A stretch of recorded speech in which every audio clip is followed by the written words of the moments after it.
My wife wanted to be the surrogate for her rich boss. I warned her not do it, but she did it anyways, saying, "It's my body, my choice."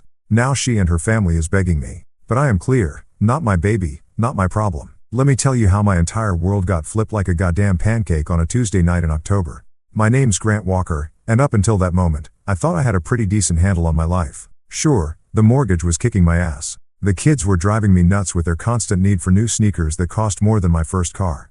And my job at the accounting firm wasn't exactly setting my soul on fire. But hey, that's middle-class America for you, right? We're all just treading water, hoping we don't drown before retirement. I was sprawled on our beat-up leather couch, the one we'd bought from a garage sale 3 years ago because we couldn't afford the fancy sectional Melissa had been eyeing at Pottery Barn, flipping through Netflix like it was my part-time job. You know how it is. Scroll for 20 minutes, watch nothing, repeat until bedtime. The kids were finally asleep after what felt like a 3-hour negotiation about why they couldn't have ice cream for dinner. And for once, the house was quiet enough that I could actually hear myself think. Melissa walked into the living room with that weird smile she gets when she's about to tell me she bought something expensive without asking. You married folks know the look. It's somewhere between, "Please don't be mad and I'm about to ruin your day." She popped down next to me, which should have been my first red flag because usually she sits on the opposite end of the couch, scrolling through her phone, liking Instagram posts of her high school friends pretending their lives are perfect. "So," she said, and that's when I knew I was screwed. Nobody starts a conversation with "so" when they're about to tell you something good. "So" is the opening act for bad news? "So" is what comes right before the car needs new brakes or your mother's coming to stay for a month? I muted the TV, some crime show where they solve murders in exactly 42 minutes, which is about as realistic as my chances of ever owning a boat, and turned to look at her. "What's up, babe?" I asked because despite being married for 8 years, I still hadn't learned to just keep my mouth shut and pretend to be asleep. That's when she dropped it. Just like that. No warning, no build-up, no "honey, we need to talk." She just looked at me with those big brown eyes that had gotten me into this mess in the first place and said, "I'm going to be a surrogate for my boss, Mr. Whitmore." I swear to God, time stopped. You know that moment in movies when everything goes silent and the camera zooms in on the protagonist's face? That was me.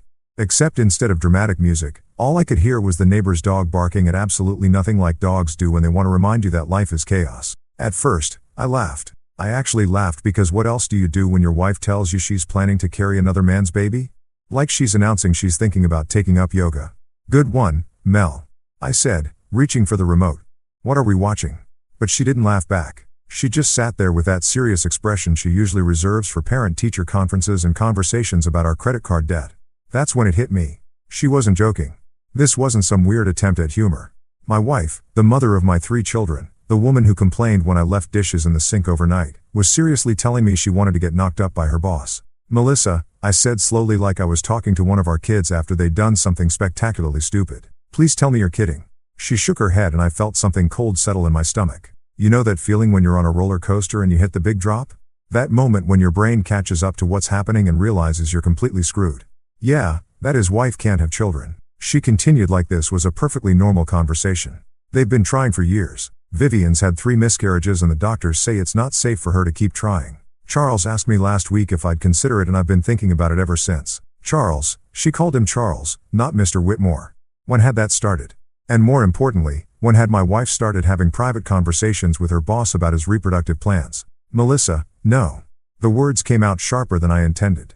But hell, she just told me she wanted to carry another man's child. I think a little sharpness was warranted. This isn't some small favor. This isn't like watching their dog while they go on vacation. This will destroy us. She rolled her eyes. Actually rolled her eyes like I was being dramatic. "Grant, it's not like I'm having an affair. It's a medical procedure. I'm helping them have a family. You're helping yourself have a closer relationship with your boss." I shot back because let's be real here. Melissa had always been a little too eager to please authority figures, a little too concerned with what people thought of her. In high school, she was the girl who stayed after class to wash the chalkboards. In college, she was the one organizing study groups for professors who probably didn't even know her name. And now at 32, she was offering to carry her boss's baby because she thought it would make her indispensable. "That's not what this is about," she said. But her voice had that defensive edge that told me I'd hit the nail on the head. "Charles and Vivian are good people. They deserve to have a family." "What about our family?"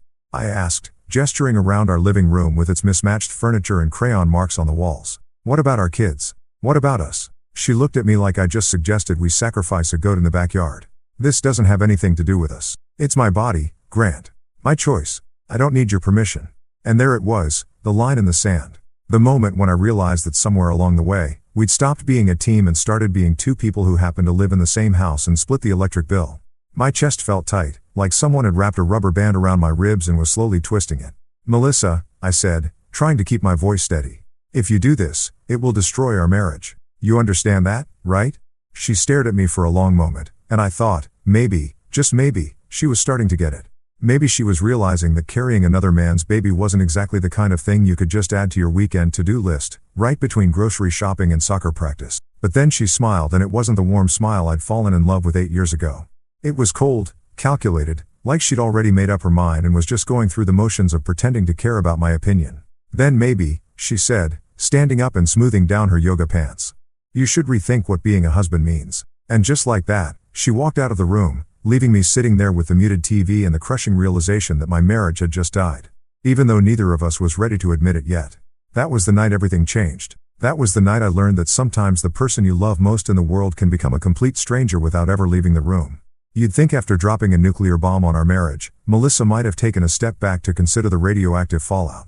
But nope, that would have required actual self-awareness. And apparently my wife had checked that particular skill at the door when she decided to play baby factory for her boss. The next few days were like living in some twisted version of Groundhog Day, except instead of Bill Murray trying to win over Andy McDowell, I was stuck trying to talk sense into a woman who'd apparently lost her damn mind. Every morning I'd wake up thinking maybe the whole thing had been a nightmare brought on by too much leftover pizza. But there she'd be, humming while she made coffee, acting like she hadn't just announced her plans to destroy our family with the casual enthusiasm of someone discussing their weekend gardening plans. "Melissa," I'd start because I'm nothing if not persistent. Some might say stupidly optimistic. "We need to talk about this surrogate thing." She'd give me this patronizing smile that made me want to throw my coffee mug against the wall. "Grant, I've made up my mind. Charles and Vivian really need this." Charles and Vivian. Always Charles and Vivian. Like they were the royal family or something. Never mind that Charles was just another corporate suit who'd probably stepped on a dozen people climbing his way up the ladder. And Vivian was one of those society wives who spent more on handbags than most people made in a year. But sure, let's upend our entire life because they couldn't figure out how to make a baby the old-fashioned way. I tried every angle I could think of. The practical angle. "Mel, you know how miserable you were when you were pregnant with Emma. You couldn't keep anything down for 3 months and your back was killing you the entire time." The emotional angle. "What are the kids going to think when mommy's walking around with someone else's baby?" The financial angle. "They're not exactly paying you enough to cover the medical bills, let alone compensation for 9 months of your life." But nothing stuck. She had an answer for everything. Delivered with the kind of self-righteous certainty that probably started wars back in the day. She'd help with childcare costs. She'd explain to the kids that she was helping a family. She was doing this out of the goodness of her heart, not for money.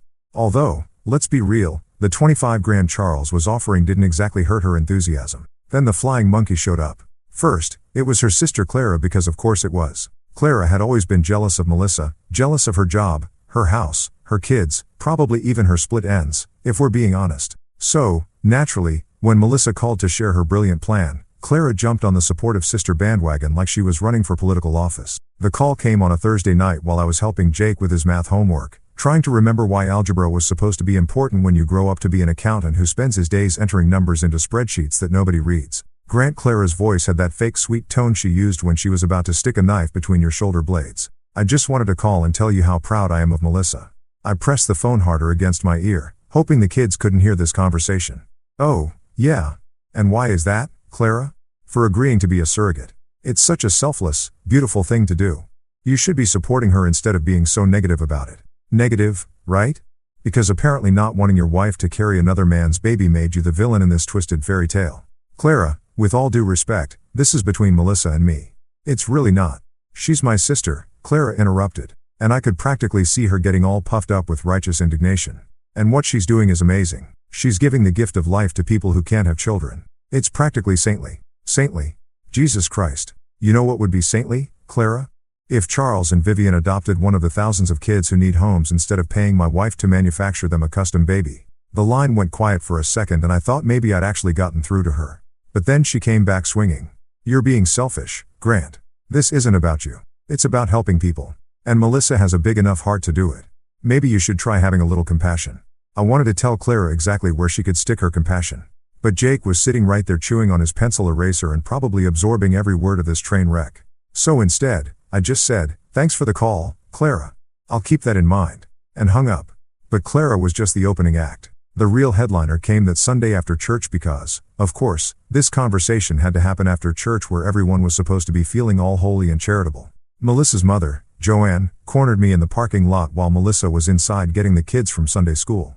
Joanne was one of those women who'd perfected the art of passive-aggressive warfare, who could make you feel like a complete piece of garbage while smiling and offering you a casserole. "Grant, dear," she said, linking her arm through mine like we were old friends instead of two people who barely tolerated each other.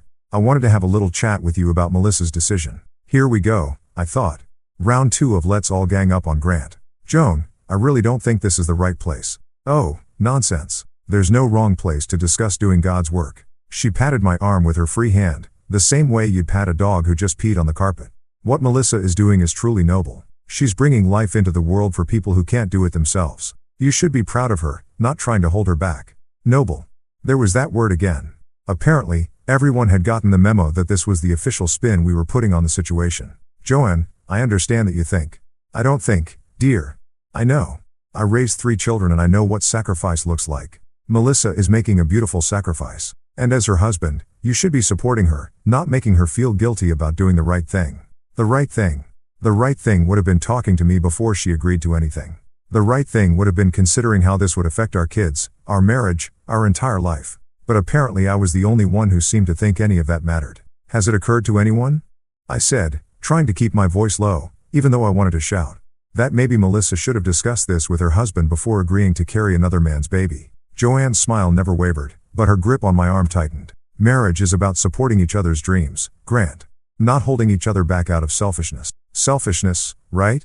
Because not wanting your family to be turned into a circus sideshow was selfish. Because thinking your wife should prioritize her actual family over her boss's wishes was selfish. That night after the kids were in bed and Melissa was upstairs taking one of her endless baths, I sat her down at the kitchen table, the same table where we'd eaten thousands of meals, where we'd helped the kids with homework, where we'd planned vacations we couldn't afford, and dreamed about a future that was apparently never going to happen.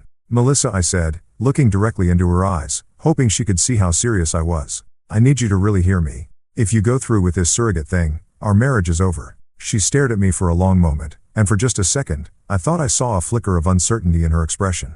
Maybe she was finally starting to understand what was at stake here. Maybe she was realizing that some decisions can't be undone, that some choices change everything. But then her face hardened and she crossed her arms over her chest like she was building a wall between us. "Then maybe," she said, her voice cold enough to freeze hell over, "you should rethink what being a husband means." And there it was again. The same line she'd used a few nights ago, delivered with the same icy certainty. Like I was the problem, like I was the one being unreasonable. That was her ultimatum. Delivered with all the warmth of a tax audit. Shape up or ship out. Support her insane plan or get out of her way. Looking back now, I realized that was the moment our marriage officially flatlined. Everything that happened after that was just the long slow process of pulling the plug. 3 months. 3 goddamn months of walking on eggshells, sleeping in the same bed as someone who'd essentially become a stranger, and pretending everything was normal while my wife went through the motions of getting artificially inseminated with another man's sperm. Yeah, you read that right. Artificially inseminated because apparently even when you're destroying your marriage, there are still medical procedures to follow. During those 3 months, I kept hoping she'd come to her senses. Maybe she'd wake up one morning and realize that carrying her boss's baby wasn't exactly the career move she thought it was. Maybe she'd look at our kids. Jake with his gap-toed grin. Emma with her stubborn cooic. And little Sophie who still crawled into our bed during thunderstorms. And remember that she already had a family worth protecting. But hope, as it turns out, is just disappointment wearing a fancy outfit. The morning everything became real started like any other Tuesday in suburban hell. I was downstairs making coffee in our ancient Mr. Coffee machine that made sounds like a dying walrus, but somehow still managed to brew a decent cup when I heard Melissa's footsteps on the stairs. Not her usual rushed morning stomp. She was late for everything, always had been, but slow, deliberate steps like she was walking to her own execution or mine.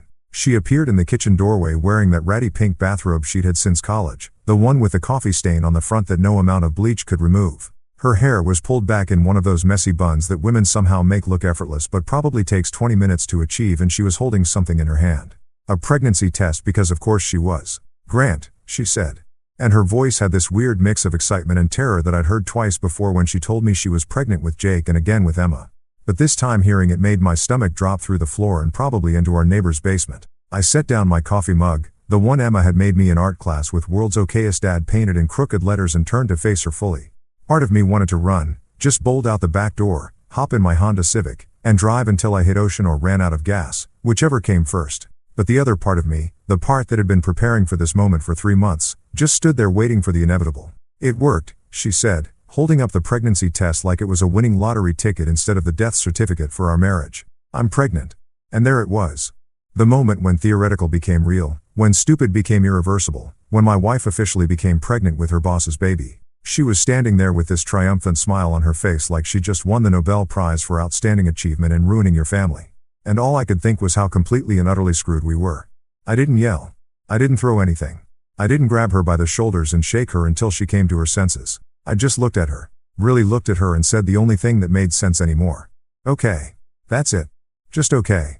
One word for letters. The period at the end of the sentence that had been our marriage. She blinked at me, clearly expecting some kind of bigger reaction.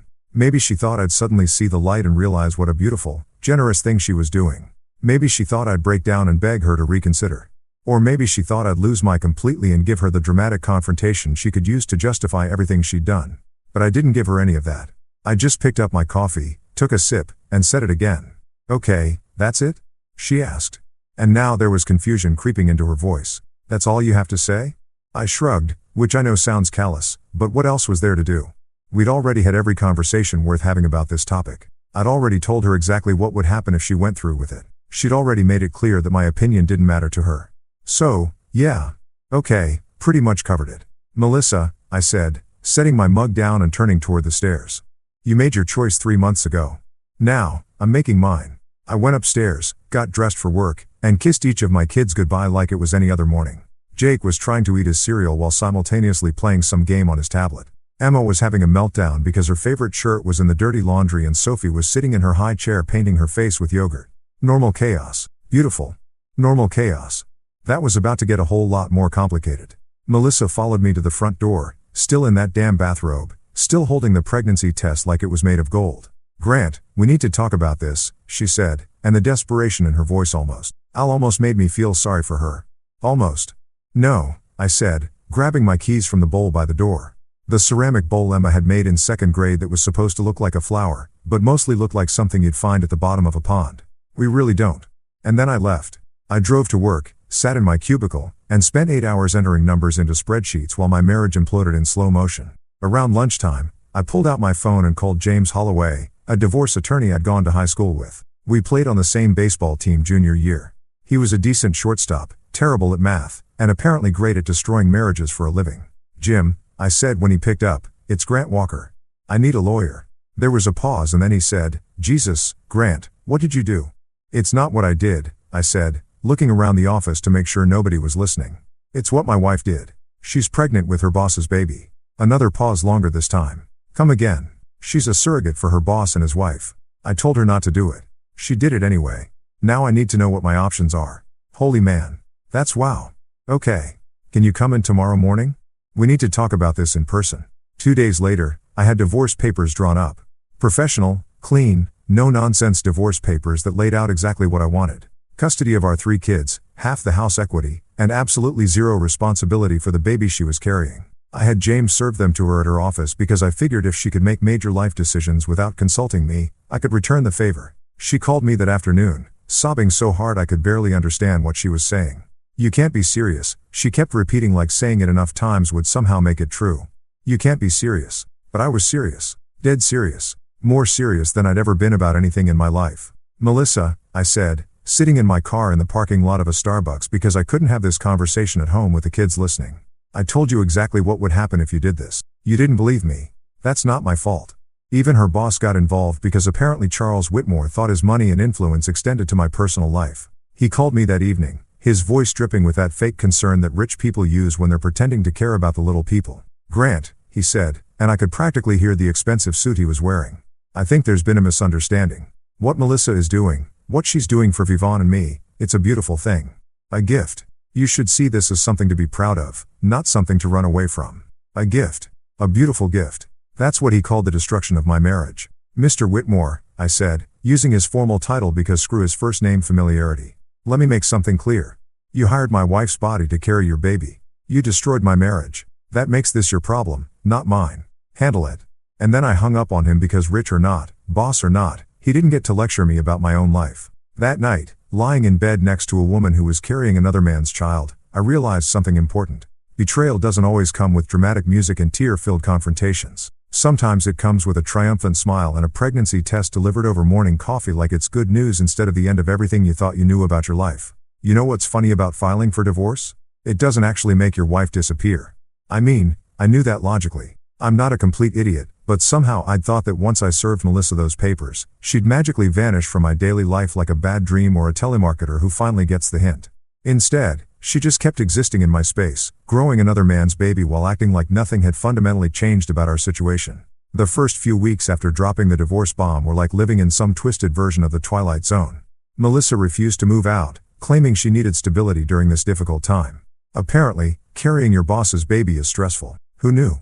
So, we were stuck in this bizarre domestic purgatory where we shared a house, kids, and a mortgage, but absolutely nothing else. She'd set up camp in the guest bedroom, the one we'd always said we'd turn into a home office someday when we had money and motivation.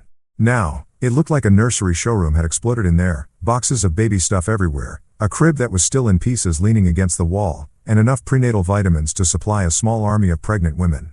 The whole room smelled like that weird combination of new plastic and false hope. The worst part wasn't the constant reminder that my wife was playing house with someone else's genetic material. No, the worst part was how she kept acting like I was still her husband, like I was still somehow responsible for taking care of her during her journey. That's what she called it, a journey. Like she was climbing Everest instead of just getting knocked up by her boss. Grant, can you grab me some pickles on your way home? She'd text me at work like I was still running errands for her instead of actively trying to extract myself from her life. Grant, can you help me set up the crib? It's really heavy and I'm not supposed to lift anything over 10 pounds. Grant, can you drive me to my doctor's appointment? Charles and Vivian are in Europe for 2 weeks. Each time I'd look at my phone and feel this mixture of disbelief and rage that she still thought I was part of Team Melissa. Did she honestly believe that filing for divorce was just some kind of negotiating tactic? Like I was playing hard to get instead of actually trying to get the hell out of Dodge. My standard response became a masterpiece of emotional detachment. I wouldn't even look up from whatever I was doing. Usually my laptop because work had become my escape from the circus my home life had become. Not my kid, not my problem. 6 words, simple, direct, and absolutely devastating in their clarity. The first time I said it, Melissa looked like I'd physically slapped her. By the 10th time, she just got this pinched expression around her eyes, like she was developing a permanent migraine from dealing with my unreasonable attitude. But here's the thing about being pregnant. It doesn't care whether your husband has checked out of the relationship or not. Biology doesn't give a damn about your emotional state or your marital status. So, while I was busy practicing my emotional detachment, Melissa was dealing with all the fun stuff that comes with growing a human. Morning sickness that lasted all day, weird food cravings that sent her to the grocery store at midnight looking for pickles and ice cream, and the kind of exhaustion that made her fall asleep sitting up watching Netflix. And when things got really tough, when the glamorous reality of being a surrogate mother started to hit her, guess who she turned to for support? Not Charles and Vivian, who were busy living their fabulous rich people life. Not her sister, Clara, who was great at cheerleading from a distance, but mysteriously unavailable when actual help was needed. Not her mother, Joan, who'd suddenly developed a case of selective hearing whenever Melissa called, asking for assistance. Nope.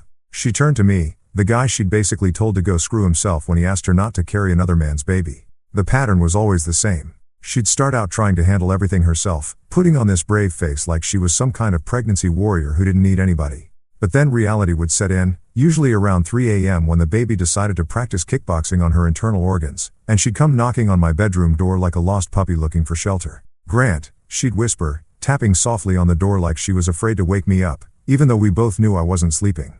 Who could sleep with all the drama happening under our roof? Grant, are you awake?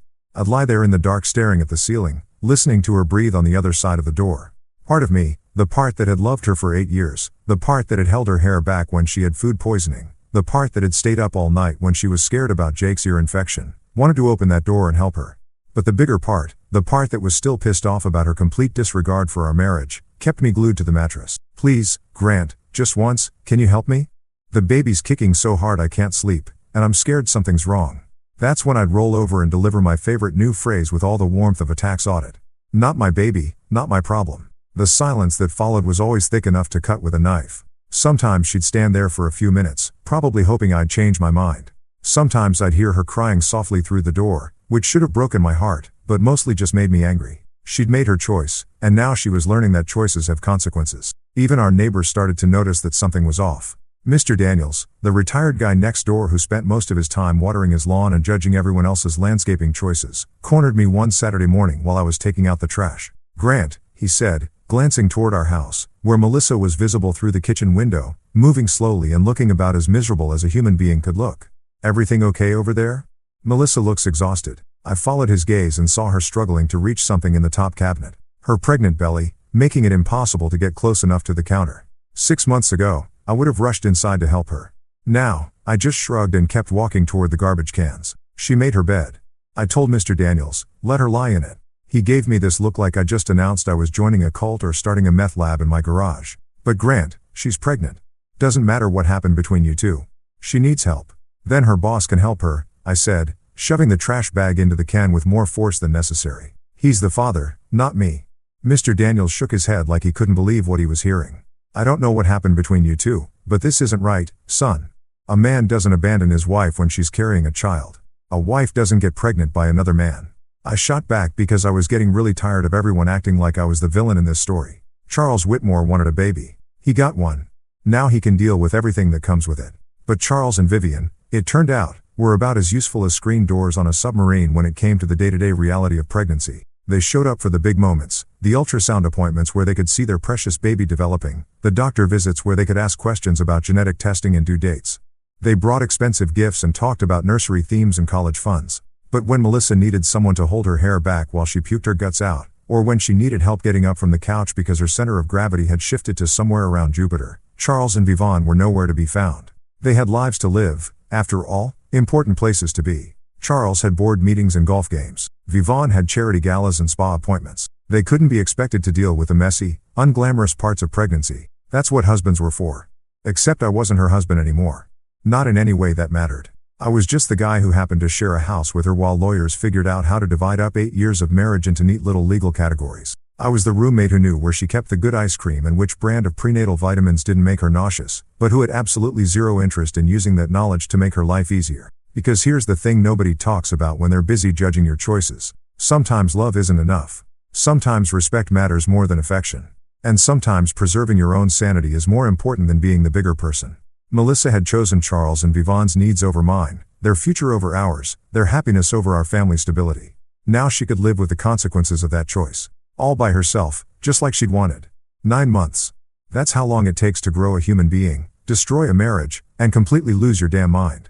By the time Melissa hit her 3rd trimester, our house had turned into some kind of surreal performance art piece about dysfunction. She'd waddle around like a penguin wearing yoga pants, complaining about everything from her swollen ankles to the baby's habit of using her bladder as a soccer ball, while I perfected the art of being physically present but emotionally checked out.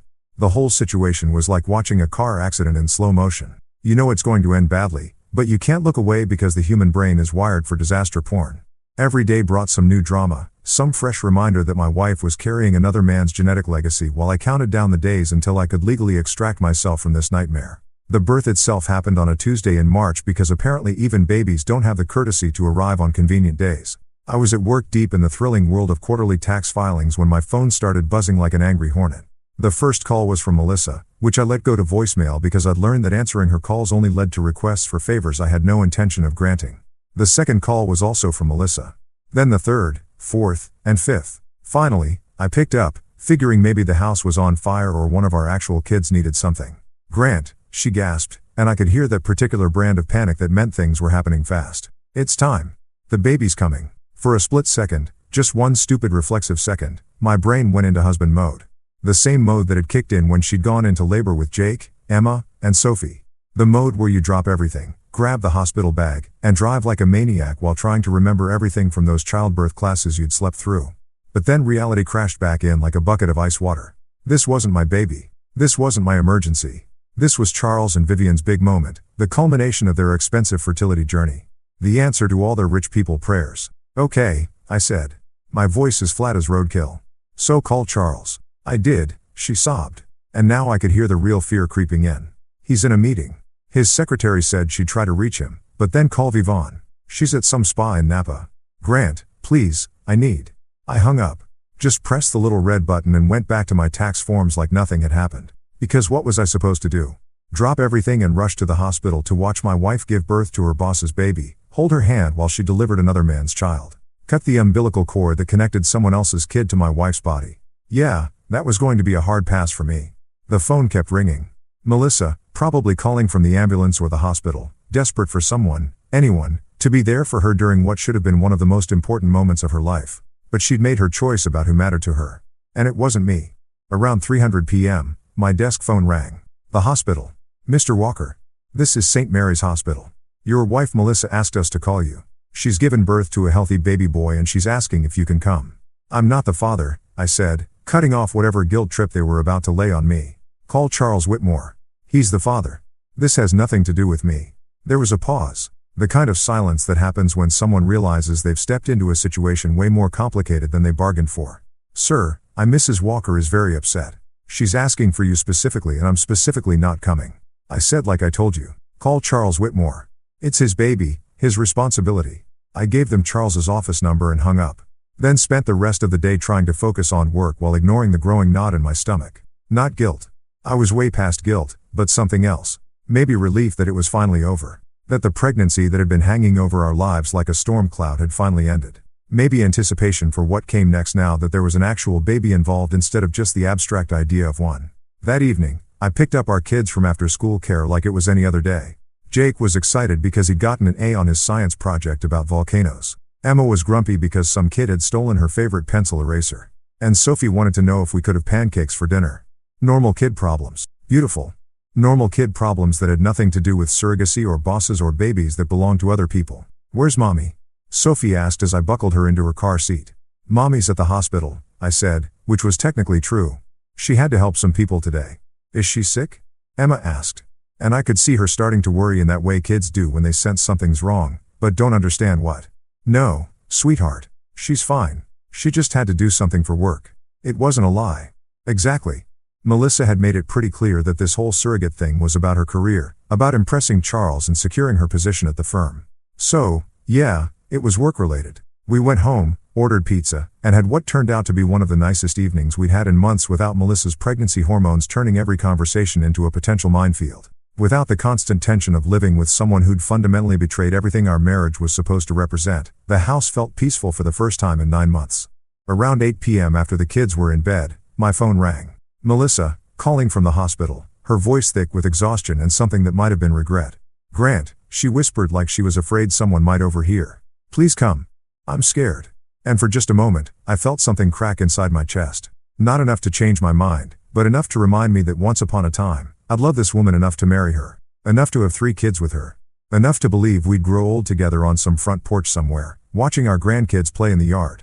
But love isn't always enough. Sometimes it's not even relevant. Call Charles, I said, my voice gentler than it had been in months, but still absolutely final.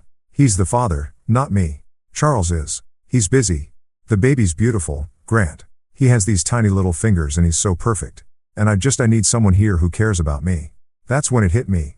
The real tragedy of the whole situation. She'd spent 9 months carrying this baby for people who saw her as nothing more than a high-end incubator. And now that the job was done, she was discovering exactly how much they actually cared about her as a person. Charles was busy, probably celebrating with Vivon somewhere expensive, while the woman who'd carried their child lay in a hospital bed alone and scared, realizing that she'd traded her marriage for people who couldn't even be bothered to show up when she needed them most. But that wasn't my problem anymore.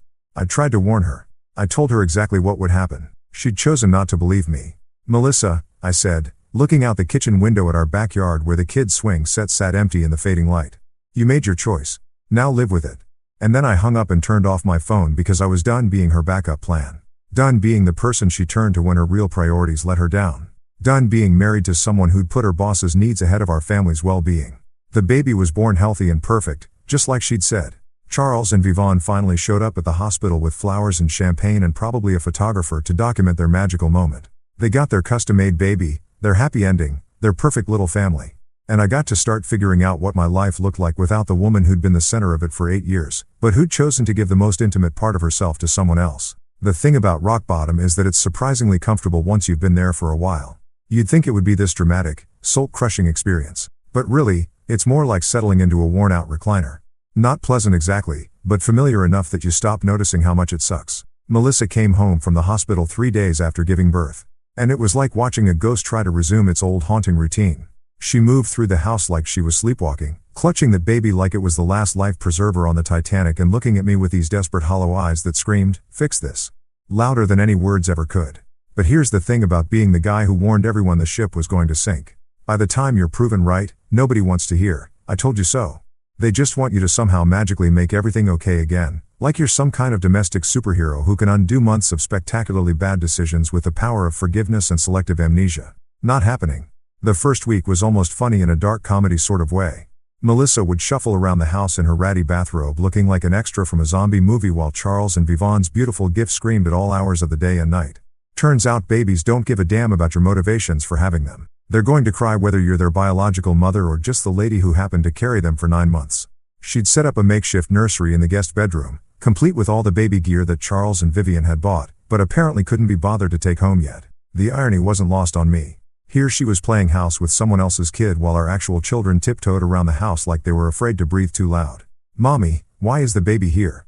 Sophie asked one morning, standing in the kitchen doorway in her favorite pajamas, the ones with unicorns that she insisted had magical powers. "I thought you said he was going to live with other people." Melissa looked like Sophie had just asked her to explain quantum physics in interpretive dance. "Well, sweetheart, sometimes babies need to stay with their birth mommy for a little while before they go to their forever home." Birth mommy. Jesus Christ. She was talking about herself like she was running some kind of baby rental service, like when we fostered Mr. Whiskers before he went to live with Grandma. Emma piped up because my 8-year-old apparently had a better grasp on the situation than my wife did. "Something like that," Melissa said, which was probably the most honest thing she'd said in months. But the comparison to our brief stint fostering Joanne's cat was more accurate than Melissa wanted to admit because just like with Mr. Whiskers, everyone expected me to help take care of something that wasn't mine and wasn't staying. The bottles started appearing in our sink like some kind of domestic plague. Formula containers cluttered our kitchen counter. Dirty diapers overflowed the garbage can, and our washing machine ran constantly, churning through an endless cycle of tiny clothes and blankets that smelled like that particular combination of baby powder and desperation. And through it all, Melissa kept shooting me these looks, part pleading, part anger, part complete bewilderment that I wasn't stepping up to help her with her noble sacrifice. Like I was failing some test I'd never agreed to take. The breaking point came on a Thursday night about 2 weeks after she'd brought the baby home. I was in the living room trying to help Jake with his math homework while the baby screamed bloody murder upstairs when Melissa appeared at the top of the stairs looking like she'd been through a blender. "Grant," she called down, her voice cracking with exhaustion. "Can you please just hold him for 10 minutes? I need to take a shower." I didn't even look up from Jake's algebra worksheet. Not my baby, not my problem. It was the same response I'd been giving for months, delivered with the same flat tone I perfected during our entire pregnancy nightmare. But something about hearing it in that moment with the baby crying and Melissa looking like she was about to collapse, made it land differently. She came down the stairs slowly, still holding the baby, and I could see her hands shaking. Not from exhaustion, though she was definitely that, but from rage. Pure, undiluted fury that had been building up for weeks. "You know what?" she said, her voice getting louder with each word. "I am so sick of your attitude. You owe me this much." That's when I finally looked up from the homework. Jake was staring at both of us with wide eyes, probably wondering if his parents were about to start throwing furniture at each other. The baby was still screaming, which seemed appropriate for the moment. "I owe you," I repeated, standing up slowly because this conversation was clearly going to require my full attention. "I owe you what exactly?" "Support," she screamed, and the baby's crying got even louder, like he was trying to match her energy. "I'm your wife. This is your home. You can't just pretend I don't exist." "Jake," I said, keeping my voice calm. "Go upstairs and play in your room for a while." "Okay, buddy." He scrambled out of there like his pants were on fire, which was probably the smartest thing anyone had done in our house all week. Once he was gone, I turned back to Melissa and let her have it. All the anger I'd been swallowing for months. All the resentment I'd been choking down, all the hurt I'd been pretending didn't exist, it all came pouring out. "Let me tell you what I owe you," I said, my voice deadly quiet. "I owe you absolutely nothing. You want to know why? Because you're not my wife anymore. Not in any way that matters." Her face went pale, but I wasn't done. "You chose to get pregnant by another man. You chose to carry your boss's baby. You chose his needs over our marriage, his wants over our family, his happiness over everything we built together. So, no, Melissa, I don't owe you support. I don't owe you help. I don't owe you a goddamn thing." "It's not like that," she protested. But her voice was weaker now, like she was starting to realize how deep the hole she dug really was. "It's exactly like that." I shot back. "You want to play house with Charles Whitmore's baby?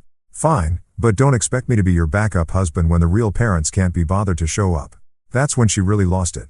The baby was screaming, she was screaming, and I was standing there watching my marriage finally die its long overdue death. "You're abandoning me," she shrieked like somehow I was the villain in this story. How can you be so cruel? I'm not abandoning you, I said, grabbing my keys from the counter because I needed to get out of there before I said something I'd actually regret. I'm just refusing to clean up your mess anymore. Where are you going? She demanded. Anywhere but here, I said, heading for the door. Call Vivon. Call your sister, your mother, call the Pope for all I care. But stop calling me. I'm done. And then I left. Got in my car and drove around for 2 hours listening to talk radio and trying to remember what my life had been like before it turned into a soap opera written by someone with serious mental health issues. When I came back, the house was quiet. Melissa's car was gone and so was the baby. She'd finally packed up and left, taking her beautiful gift with her. For the first time in months, I could hear myself think. For the first time in almost a year, my house felt like home again instead of a war zone. The kids were upstairs, probably confused and scared by all the yelling, but safe. Our actual children, the ones who mattered, the ones I'd been trying to protect through this whole nightmare. I made them mac and cheese for dinner, the good stuff from the box, not the fancy organic kind Melissa always insisted on. And we ate in front of the TV like we were having an indoor picnic. Nobody mentioned the baby. Nobody asked where mommy went. They just seemed relieved that the constant crying had stopped and the house felt normal again. That night, after I tucked them all in and made sure they knew they were safe and loved, I sat in my kitchen and realized something important. Sometimes the kindest thing you can do for someone is refuse to enable their self-destruction. Melissa had made her choice. Now she could live with it. You know what they say about peace and quiet? It never lasts long enough. For exactly 2 blissful days after Melissa packed up her baby drama and left, my house felt like an actual home again. The kids and I fell into this easy rhythm where we could eat cereal for dinner without judgment, watch cartoons without someone sighing dramatically about screen time, and generally exist without walking on eggshells around a woman who'd spent the last year making everyone else's life miserable. But apparently the universe has a sick sense of humor, because just when I started to believe that maybe, just maybe, I could get through this divorce without any more insanity, the flying monkeys descended. It started with my voicemail inbox lighting up like a Christmas tree. I'd come home from work to find 7 new messages, each one more ridiculous than the last. It was like Melissa had sent out some kind of emergency alert to every person who'd ever met her. Attention all friends and family members. Gran is being mean to me. Please call and tell him he's a terrible person. The first message was from her sister Clara, because of course it was. Clara had apparently appointed herself as the head of the Grant as obviously Satan committee, and she was taking her new job very seriously. Grant, her voice came through my phone speaker with all the warmth of a tax audit. I cannot believe what Melissa told me. She's sitting in my living room right now, crying her eyes out because her own husband abandoned her with a newborn baby. How can you be so heartless? She's your wife, Grant. Your wife? Where is your sense of responsibility? I had to laugh at that one. Responsibility, right? Because apparently I was responsible for taking care of a baby that wasn't mine. Born as a result of a decision I'd explicitly opposed for people who couldn't be bothered to handle their own parenting duties. That made perfect sense in Clara's twisted little world. The next message was from Melissa's college roommate, some woman named Jennifer, who I'd met exactly twice in 8 years of marriage, but who apparently felt qualified to judge my entire character based on whatever sob story Melissa had fed her. Grant, this is Jennifer Morrison, Melissa's friend from college. I just wanted to say that I think what you're doing is absolutely disgusting. Melissa is going through the hardest time of her life, and instead of supporting her, you're being selfish and cruel. She gave that couple the most precious gift anyone can give, and you're punishing her for it. I hope you can live with yourself. The most precious gift. Jesus Christ. They were all reading from the same script. Like carrying your boss's baby was some kind of humanitarian effort instead of a spectacularly bad career move that destroyed a marriage. But the real masterpiece came from her mother, Joan, who'd apparently been saving up her passive-aggressive energy for one devastating voicemail that lasted nearly 5 minutes. Grant, dear, she began, using that saccharine tone she always used when she was about to gut you with surgical precision. I just got off the phone with my daughter, and I have to say, I'm deeply disappointed in you. Deeply disappointed. When Melissa married you, I thought she was getting a man who would stand by her through thick and thin, for better or worse. But apparently, I was wrong. She paused there, probably for dramatic effect, before launching into the main course of her guilt trip.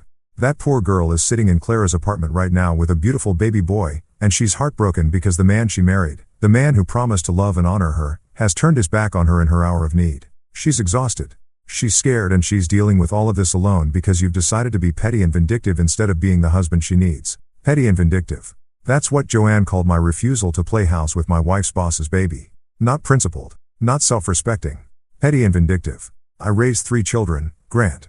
And I know what sacrifice looks like. What Melissa did. Carrying a child for a couple who couldn't have their own. That's the kind of selfless act that should make a husband proud, not angry. The fact that you can't see that says more about your character than hers. The voicemail went on for another 2 minutes, covering everything from my supposed lack of Christian values to my failure as a role model for our children. By the end of it, I was half convinced that I was indeed the Antichrist and Melissa was some kind of modern-day saint who'd been unfairly persecuted for her noble deeds. But the absolute cherry on top of this sundae came the next evening when my phone rang during dinner.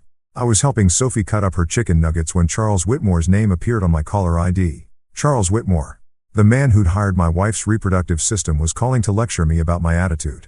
The balls on this guy could have been registered as their own small country. I almost didn't answer, but curiosity got the better of me. I had to hear what this pompoose had to say for himself. "Grant," he said when I picked up his voice, dripping with that fake concern that rich people use when they're slumming it with the little people. "I hope you don't mind me calling. I got your number from Melissa." Of course, he did. Because apparently my soon-to-be ex-wife was just handing out my personal information to anyone who asked. "What can I do for you, Charles?" I asked, putting him on speaker so I could continue helping Sophie with her dinner. If he was going to waste my time, he could at least provide some entertainment for the kids. "Well, I wanted to talk to you about this situation with Melissa and the baby. I think there's been a misunderstanding." "A misunderstanding, right? Like I'd somehow misunderstood the part where my wife got pregnant with his kid."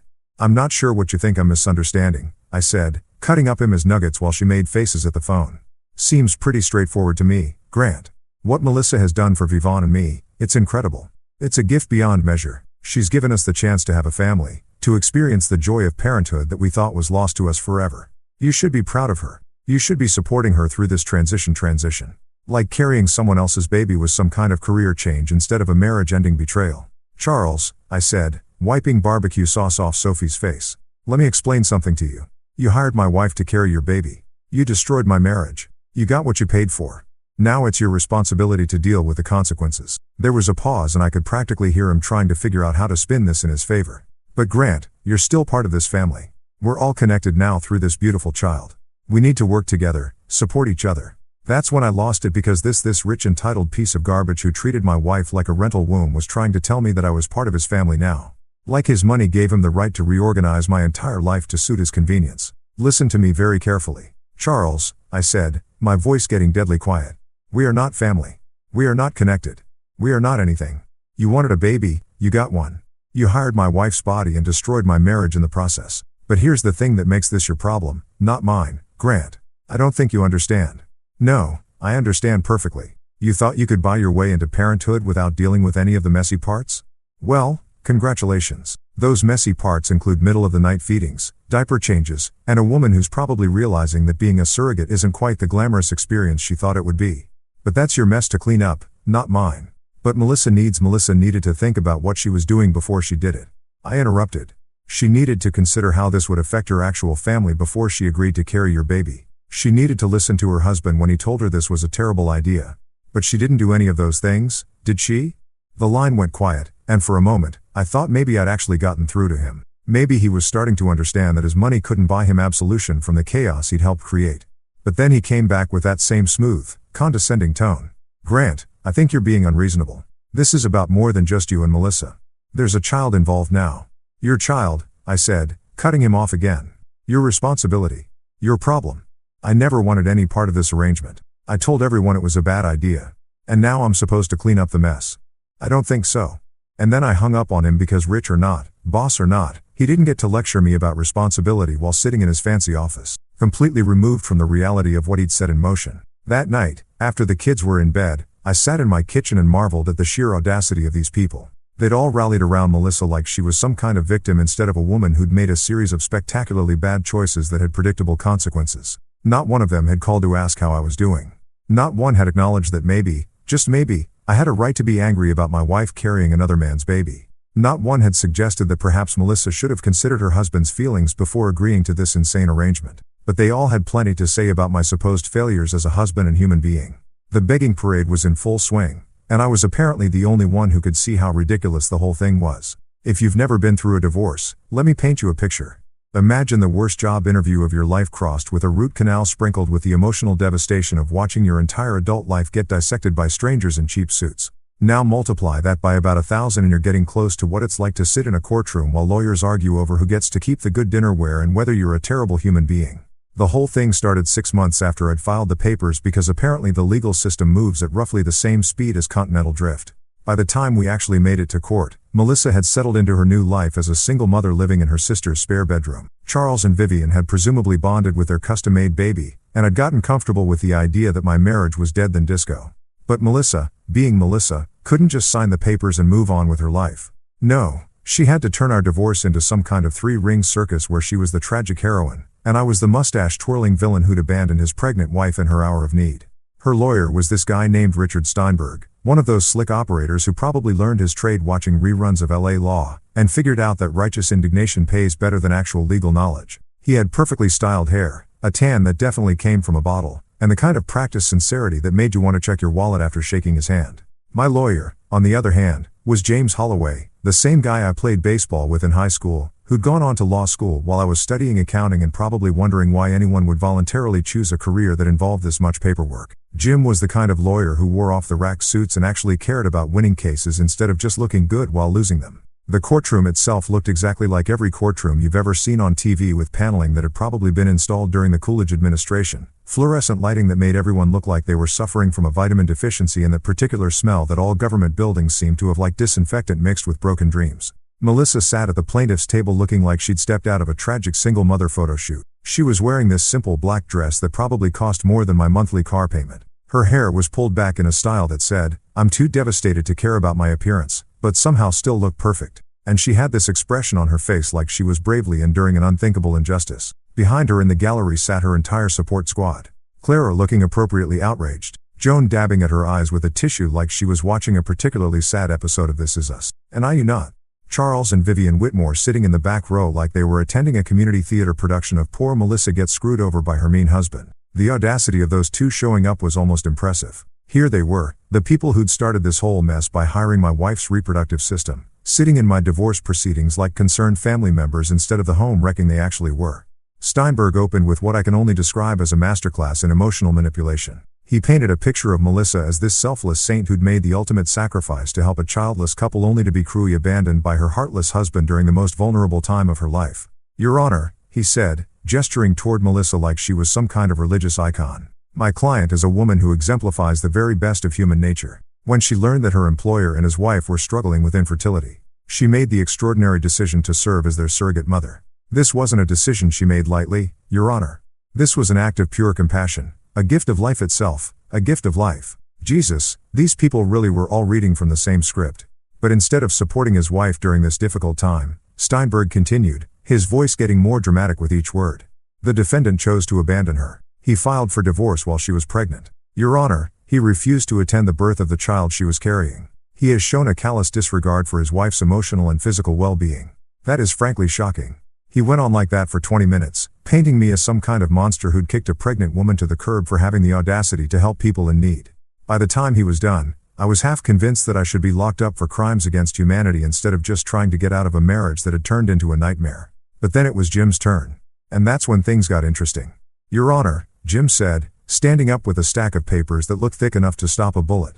The plaintiff's attorney has told you a very compelling story. It's just too bad that story has almost nothing to do with the facts of this case. He walked over to the evidence table and picked up a manila folder that looked like it could have contained the secrets of the universe. The facts, Your Honor, are these. Mrs. Walker made a unilateral decision to carry another man's child without consulting her husband. When Mr. Walker expressed his opposition to this arrangement, she ignored him. When he explained how this decision would affect their marriage, she dismissed his concerns. And when he told her explicitly that proceeding with this surrogacy would end their marriage, she chose to proceed anyway. Jim opened the folder and pulled out what looked like a phone bill on steroids. Your Honor, I'd like to submit into evidence a series of text messages between the plaintiff and her sister in which she admits that her husband was opposed to the surrogacy from the beginning. I'd also like to submit several email exchanges between the plaintiff and her employer, Mr. Whitmore, in which she discusses the surrogacy arrangement without ever mentioning her husband's objections. Steinberg jumped up like his chair was on fire. Objection, Your Honor. These communications are privileged. Over, the judge said, looking like he was already tired of this case, and it had barely started. Continue, Mr. Holloway. Jim smiled the way a shark smiles when it spots a wounded seal. Your Honor, these communications clearly show that Mrs. Walker was fully aware of her husband's position on this matter. In one text message to her sister, she explicitly states, and I quote, "Grant is being such a baby about this. It's my body, my choice. He doesn't get a vote." I watched Melissa's face go pale as Jim read that text out loud. Apparently, she'd forgotten about her little sister Toyster honesty session. Furthermore, Your Honor, I'd like to submit a recording of a conversation between Mr. and Mrs. Walker, in which Mr. Walker clearly states that if she proceeds with the surrogacy, their marriage will be over. Mrs. Walker's response, and again I quote, was, "Then maybe you should rethink what being a husband means." The judge looked up from his notes with the expression of a man who just realized he was dealing with something way more complicated than a standard divorce case. "Mr. Holloway, are you suggesting that your client warned his wife about the consequences of her actions?" "That's exactly what I'm suggesting, Your Honor." Mr. Walker made his position crystal clear from the beginning. He told his wife that carrying another man's child would destroy their marriage. She chose to ignore that warning. The dissolution of this marriage is the direct result of Mrs. Walker's decision to prioritize her employer's needs over her husband's clearly stated concerns. Steinberg tried to recover, arguing that a husband should support his wife's decisions regardless of his personal feelings. But the damage was done. The texts, the emails, the recorded conversation, it all painted a picture of a woman who'd made a unilateral decision to destroy her marriage and was now shocked that her husband had actually followed through on his warnings. The best part was watching Charles and Vivon squirm in their seats as it became increasingly clear that their beautiful gift had come at the cost of someone else's family. They probably thought they were just hiring a surrogate, not destroying a marriage. But intent doesn't really matter when the results speak for themselves. By the time the proceedings wrapped up for the day, it was pretty clear which way the wind was blowing. Melissa looked like she'd been hit by a truck. Her legal dream team looked like they were already planning their exit strategy. And I felt something I hadn't felt in months. Hope. Hope that maybe, just maybe, the truth would actually matter in this circus. Hope that someone would finally acknowledge that I wasn't the villain in this story, just a guy who tried to protect his marriage and been ignored. Hope that when this was all over, I could finally move on with my life and stop being defined by my wife's spectacularly bad decisions. 2 weeks after the courtroom circus ended, I found myself sitting in the same uncomfortable wooden chair, but this time the atmosphere was completely different. Instead of the tense drama of competing narratives, there was just the cold, hard reality of legal consequences being handed down by a judge who looked like he'd rather be anywhere else on the planet.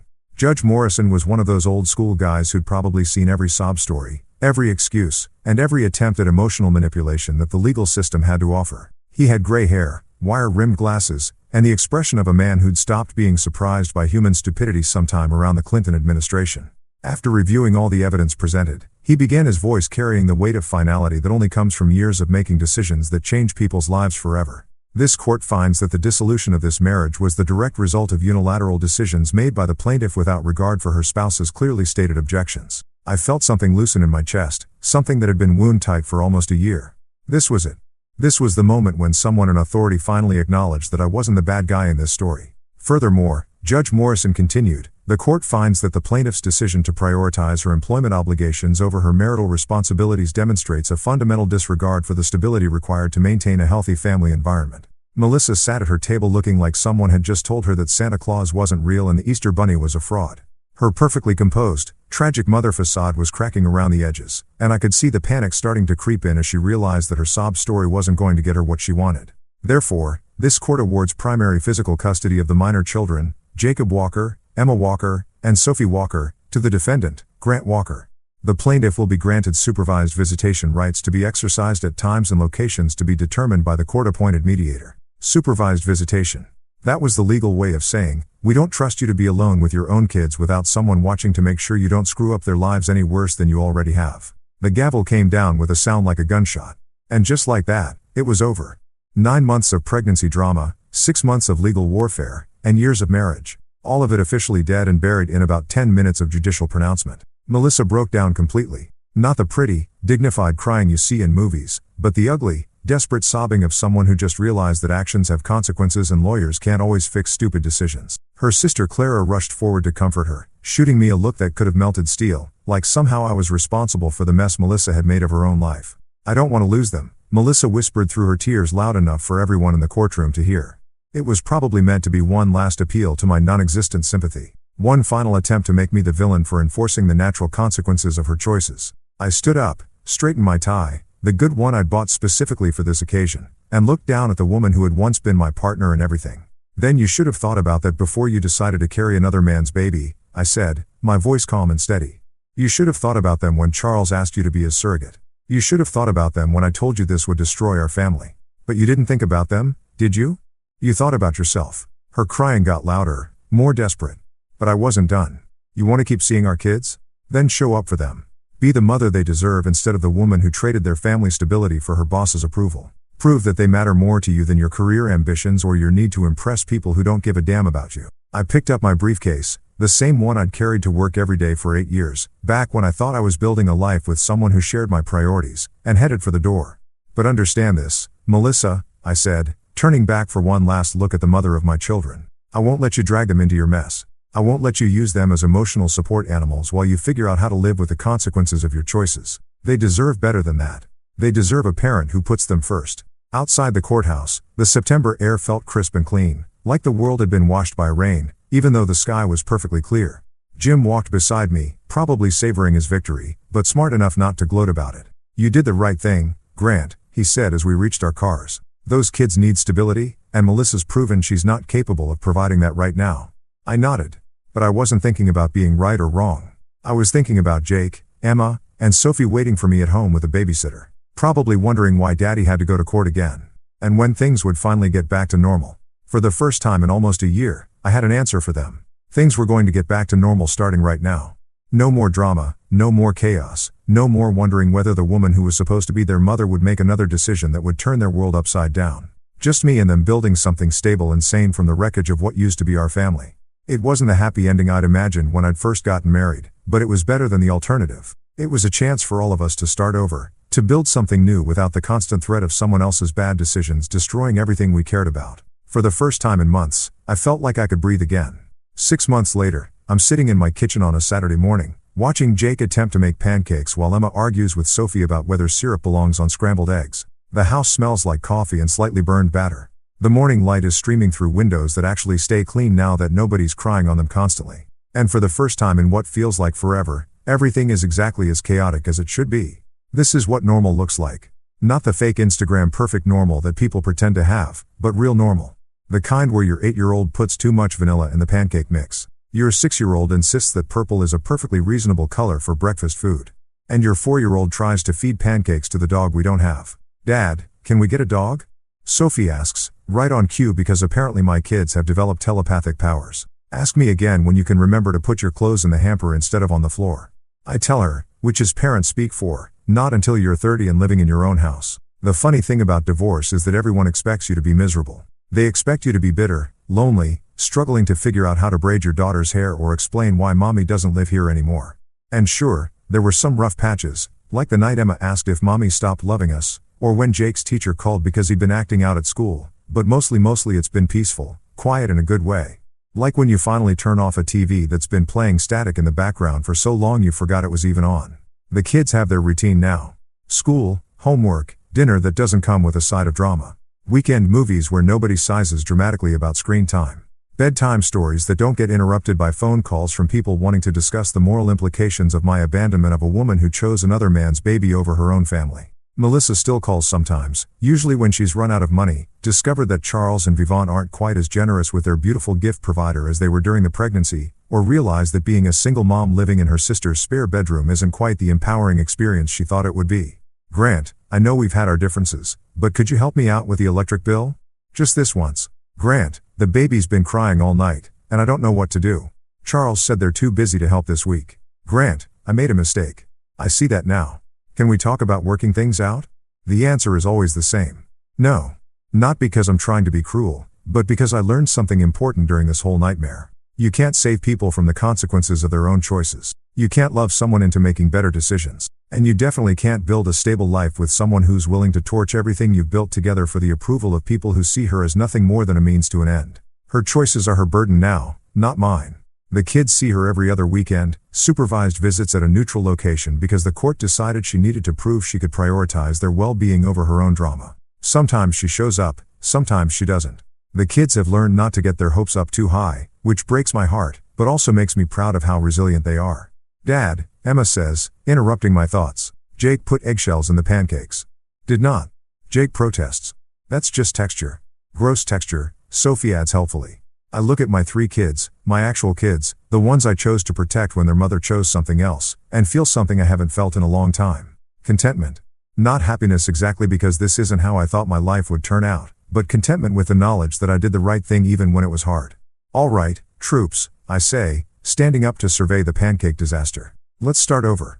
And this time, maybe we leave the eggshells out of the recipe. Can we put chocolate chips in instead? Sophie asks. Absolutely.